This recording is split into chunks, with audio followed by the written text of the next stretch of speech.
Hello chess lovers, Suren here, and in this video I would like to share with you another crazy game played by the reigning world chess champion Magnus Carlsen. His opponent is Russian chess grandmaster Alexey Dreev, and this game was played at 2018 Chess.com Pro Chess League. This was a rapid game, and believe it or not, but Carlsen started the game with knight h3. Look at this crazy move, guys. As you know, Carlsen loves to surprise his opponents with irregular moves.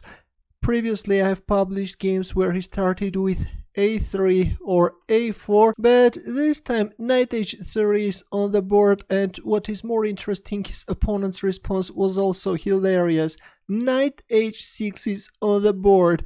These grandmasters definitely have sense of humor, but don't try this at home, guys. The knight on the rim is dim, but okay, you can try this at home, but not at the tournaments.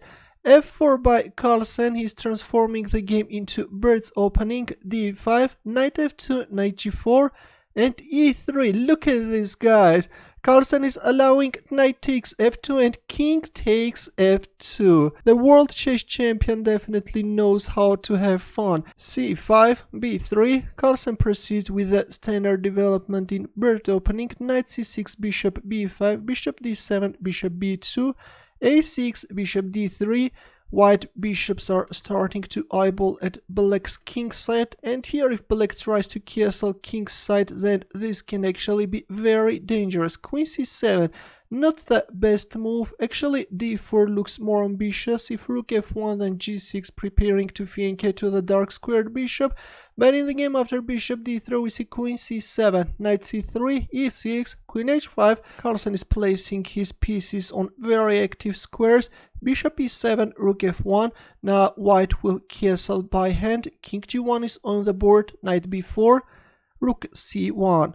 Well, instead of rook c1, it was better to play bishop e2. If knight takes e2, then rook c1, and then f5. White has a compensation for the sacrificed pawn, but after knight b4, Carlsen played rook c1, and here Dreev simply munched the pawn on a2, using the fact that the knight on c2 is pinned.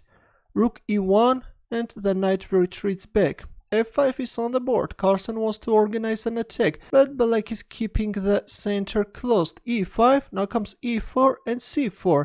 Well, instead of c4, d4 looks more solid. If knight d5, then simply knight takes d5, and then bishop b5, no problem at all. Black even stands much better, but in the game after e4 we see c4, which allowed Carlsen to sharpen the game and go for a piece sacrifice. Knight takes d5 is on the board. Knight takes d5, bishop takes c4, knight b4.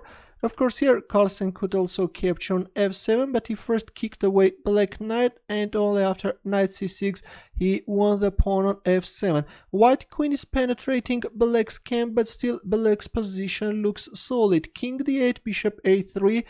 Carlsen is also activating his dark squared bishop. Bishop e8, queen d5 check, queen d7, bishop d6, bishop e7. Well, instead of bishop e7, black could force an exchange of queens by playing b5, and if bishop e2, then bishop f7, and if queen c5, then queen a7. Of course, this continuation could have been better for black, though white has two pawns against a piece, but of course black has an advantage, and when you have an advantage you should simplify the position, exchange the queens and realize your advantage.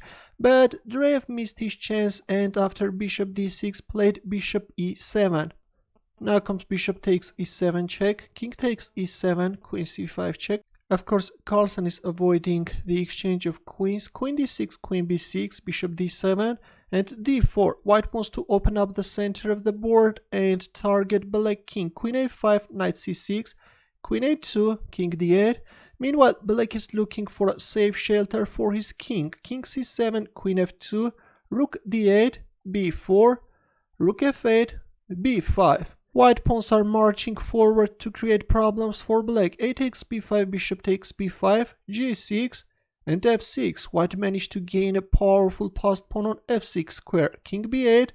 Finally, black also castled by hand, and bishop c4, bishop c8, bishop d5, bishop e6, This is already a mistake which is allowing white to gain a huge advantage. So far so good, but in here it was better to play rook d7, if f7 then g5, try to create some counterplay on the king's side, but in the game after bishop d5 we see bishop e6, and after bishop takes e6, queen takes e6, Carlsen played d5, forking the queen and the knight. Queen d6, of course now white has to be careful because d takes c6 can be met with this queen takes d1. And if queen b6, then black can play rook f7. If rook takes d1, then rook takes d1 check. And black is actually managing to equalize the game, no problem at all. That's why after queen d6, Carlsen played rook a1. It turns out that right now there is no safe square for black knight. King c7 was played and d takes c6. Queen takes c6, rook a5, the threat is rook c5. King b8, which is losing on the spot. Well, black could still prolong his resistance by playing queen b6. If rook c5 check, then king d6. If rook d5, then king c7. Though after king c7, white can go for an exchange of queens on b6 and then exchange the rooks on d8 and g4. And this endgame should be winning for white. With this passed pawn on f6, looks like that white can face no problems, they should be winning. But in the game after rook a5 we see king b8, which allows white to win on the spot. Queen a7 check and black resigned. If king c7, then rook c5 and black will lose his queen. Another very fascinating game, I think. Both players started the game with some very crazy moves, knight h3, knight h6. And in a very tense battle, Magnus Carlsen finally managed to beat his opponent. Thanks for watching, I hope that you enjoyed this game. For more games, consider subscribing to my channel. I will see you in the next video.